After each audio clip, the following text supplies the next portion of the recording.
New York, it's 11:17, 2 minutes late. And you'll see that with coaches, it's very frequent that we are a few minutes late. And which, this is a day, Friday, that is our achievement of the week, right? We look backwards, we look how the week went, and then we are satisfied or we are on our thirst. We're very hungry about things that we haven't done. But welcome at least to this program called You Change the World, because again, I just want to say always what is the root of this title. It's the fact that everybody, in fact, does change the world, but without knowing for most of us. We are impacting people because we are leaders in many instances, we managers, or we simply walking in the street, responsible for something, accountable for something. And in the same time, we are caring about others. Probably, most of us do. So there is an impact on someone else. And when there is an impact on someone else, or a potential change or transformation that this person will be inspired to make in their lives, respectively, thanks to you, thanks to something you're saying, something you're doing, you become a model without knowing, or you become a source of inspiration without knowing. And when you know, that's a big privilege. And when you're intentional and are successful in changing someone's life, that's even better. So look at all these different degrees of how you can change the world, and people's life and trajectory. But what I want to say is that for those who don't know, for those who don't realize it, that's probably most of the purpose of this program. And this is why I went ahead and called it that way. You change the world, because you, Y-O-U, change the world. Vous changez le monde. And I'm not going to say in other languages. And this is really very much what we're talking about here. Now, you're watching us, and we're watching this program on multiple channels in multimedia, on LinkedIn, on YouTube, on Facebook, on Instagram, on X Twitter, and more, and also podcasts, especially through Spotify. So you also know that this program is recorded, so you can always see it on our YouTube channel, or you can see it on LinkedIn or anywhere else, I think, where the video stays for a while. What else did I want to say in the housekeeping side of things? To subscribe on YouTube, please subscribe on YouTube. YouTube is a very slow activity for us. For some reason, we might not do something right, but I would like to make sure that you guys also can watch this on YouTube. And in YouTube, where we can collect also on our channel all the different videos that we have done so far, especially in the last 2 years, I think. Okay, let's talk about the spotlight. That's one of my favorite subjects, really, because when you are aware that you're seen by someone else, just one single person, and that you create the experience to that person about your presence, that's what we call, many ways, but in the world of coaching and leadership coaching, leadership development coaching, we talk about this as executive presence. This executive presence is an awareness that many don't have, even they have the responsibility to have it. Even a few minutes ago, I was with a client talking about the two dimensions that this client is facing as a challenge. The first one is when this client is comfortable because he's in front of people that he knows. It's a familiar environment. He feels safe. That's where he's performing the best. And then where he has really the challenge is when he's in front of people that he doesn't know, or when he's asked to be on stage under the spotlight and provide a presentation or just be present to answer questions because he has the expertise. That's the client I had a few minutes ago. So we were practicing something very, very interestingly that really worked with him very well in about 30-minute session for that part of the session. The first session was for 45 minutes, sorry. But for 30 minutes of that 45 minutes, we were practicing to close your eyes, close that person's eyes, and imagine himself in that situation. We were talking after the fact, so that's even better, because now he has the picture, the real picture of the room where he was, of the people that were there, that when he came into the room, he didn't know. But he knew why he was going there and why he had a purpose to be there and that he had a role to play there.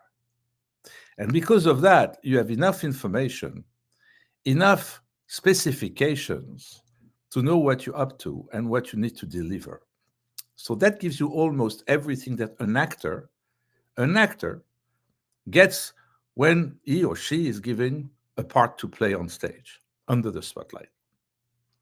This acting method that I bring up here very regularly is one of my core focus in many when I'm coaching someone for presenting, for speaking in public, or for being present as an executive, or present as a person, any room, any place, even a family table, having some kind of an awareness of what the experience is about you at this table. If you're down, if you're depressed, if you're sad, that's going to impact everybody around the table. If you are the head of the family and you have your spouse and your children and grandchildren, if you're older, around you at the table, and something upsets you or did upset you so much that you carry this on with you at the table, it's tangible, it creates an experience. And the people around you are going to suffer with you, and you're going to, in fact, have them bear your suffering, even if you are, in fact, the one who creates it or did create it. And in that case, you can really feel how much responsible you are and what you are, in fact, emulating from yourself. What is the experience that people around you have? What does an actor do if it's not to prepare himself or herself before going on stage that is going to deliver something to who? To the audience, right there, sitting in the theater, or to those millions of people at the other side in the theater, in a movie theater, watching the movie. But the actor does his job. That's the job of performing, the job of taking a part, of playing the role, and of getting into the skin of this role, and own the role, and perform the role. And for that, an actor who is professional practices a lot, rehearses a lot. People think that an actor in theater, especially, I like much more the theater than if you compare this to a movie. I like the theater very, very much more. Why? Because it's a stage, it's real time. I'm right in front of the actor as an audience, right? As a spectator. And when I have this experience, it's incredible. Every night, if I would go there every night and watch the play and this actor acting, I'm sure I would have a different experience every night for the same play. And guess what? I was about to talk to you about the content, the text. In the past, I don't know how you call it, I'm still French in some of the technical expressions, but there was a hole on stage in front of the actors that the audience couldn't see, at least the person inside that hole. And this was, we were talking in French, we call it the blower, the whisperer, I don't know. But that's the person who's going to whisper to the actor a part that is missing. And it's a very interesting technique, if you will, that you do not show off, of course, that you are hesitating or anything. Just flows, and that person is blowing up, and whispering the text that you are just forgetting. Today, there is not that at all. Why? That's amazing because every profession evolves, and it's not only artificial intelligence or bots that are going to replace an actor on stage. I'm so glad that for that one, for sure, it will not be replaced by by a robot. It's not going to be fun at all to watch a robot, even if you look human, have a voice, and maybe even the gesture and the movement very, very close to what a human being does. It doesn't have a soul to play and have an emotion here on stage. Everything is visible. When you put yourself on stage under the spotlight, you're hopefully doing this voluntarily. You do this really with this intention that people are going to experience you, your personality, your charisma, your clarity, hopefully, your voice, everything that you in fact are aware of and can activate, can control, monitor, and master to make that communication extremely efficient and to have this impact and this influence you want to have on this audience. I think at this juncture, I said everything enough to tell you the substance of my message here, because truly the spotlight and the awareness of being under the spotlight is everything about someone who is publicly visible. But I always take this example of a couple in the morning, right? And the husband's waking up, and the wife opening her eyes to the husband is visible to her. That's the first moment of the day. Someone else is seeing him. Can you imagine that?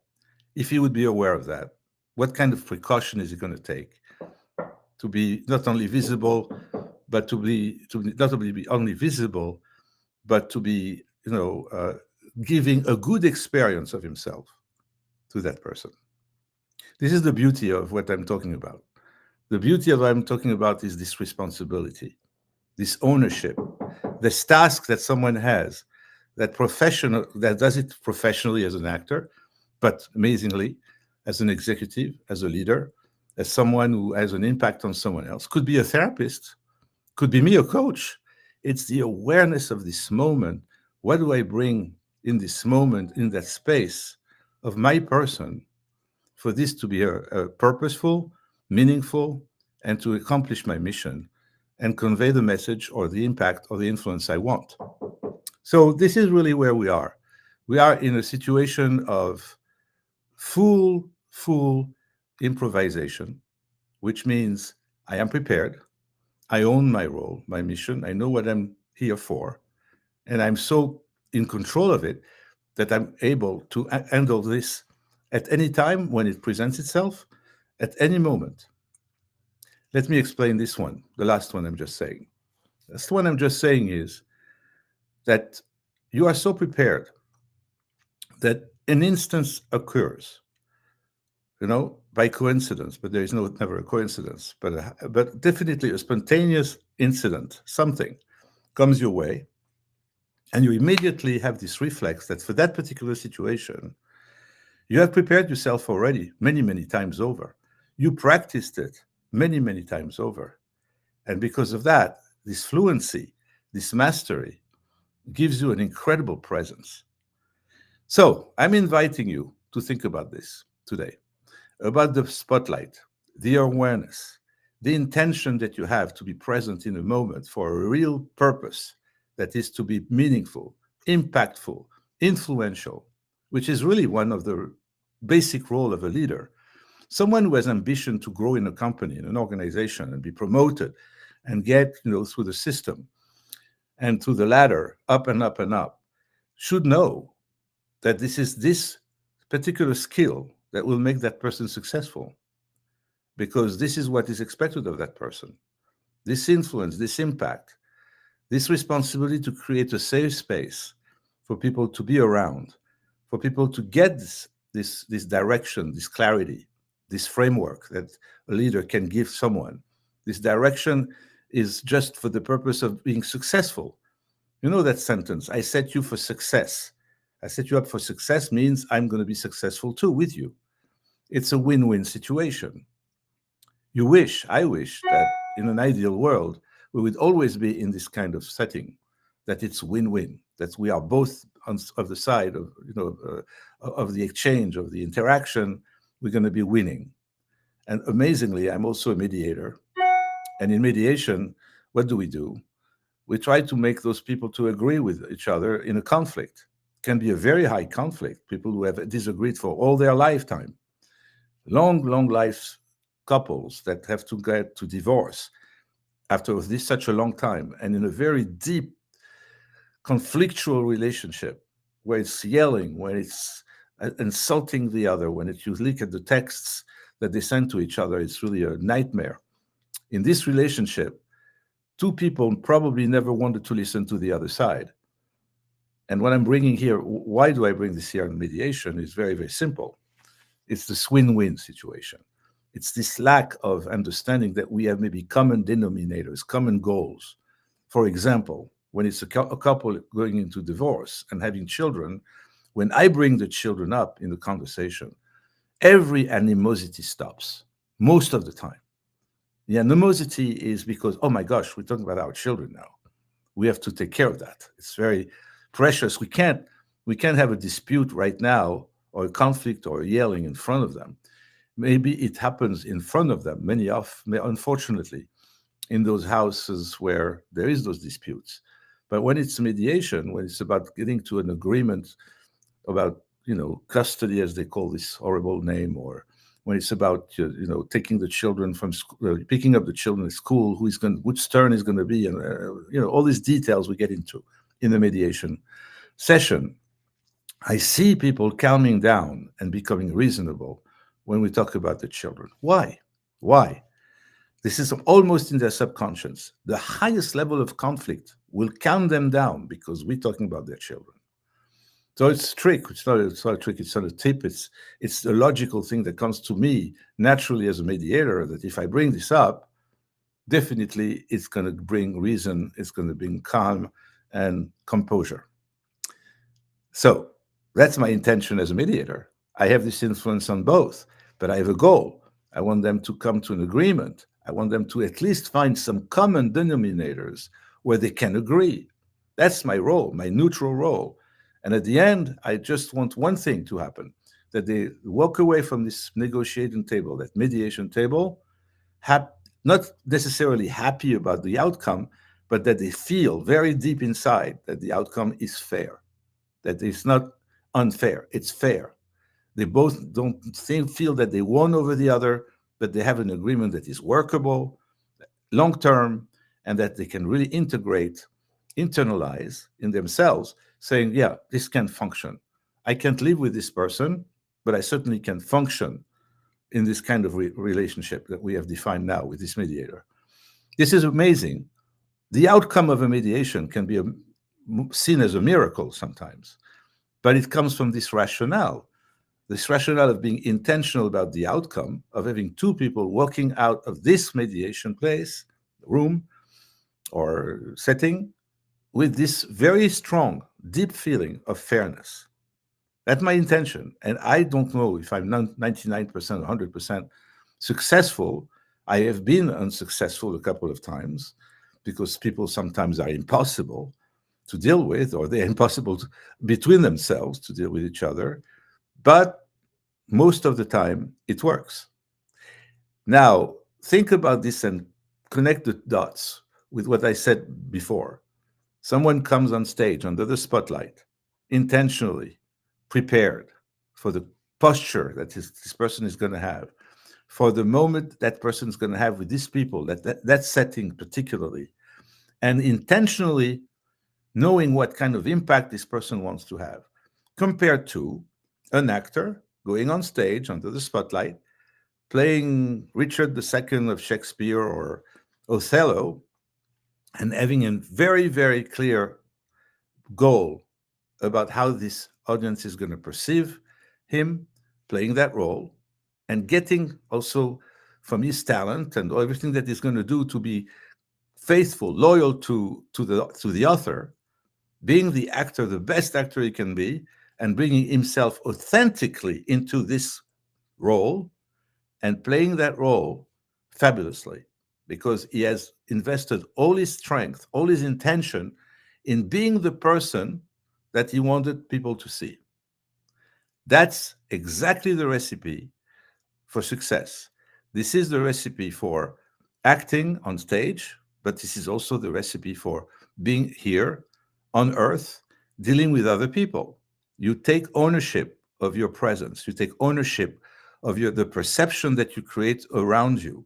And by doing so, you become really a master of performance, a master of leadership, a master of implementing your brand, your personal brand, because you know what you want people to see, the true of yourself, the true you. And because I just love those sentences, true you, that sounds very big, very, very meaningful. But it's true, though. If you're focusing on that, on your authentic part, and we work in coaching a lot in identifying those persona, those part of you in the core of you that we can use for situations where we're not comfortable until now. And by just using those parts of you and making you realize how good, how precious they are, how fabulous they are when they are displayed and played out under the spotlight. When you know that, and we practice it, you you go out of the coaching with tools that go with you and along with you for a lifetime, and makes you shine and all the people around you shine. And it's not a secret recipe, it's not a magic formula.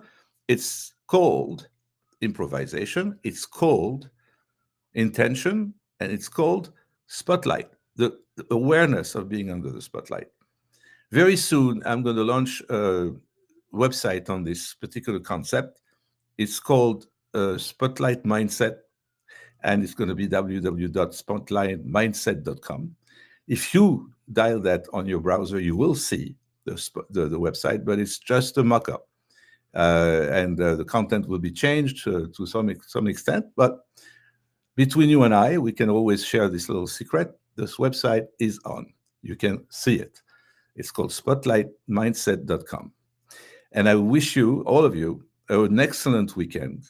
Think about this. Take a little bit of a one item, very simple one, where you can try this for yourself. Be intentional tonight.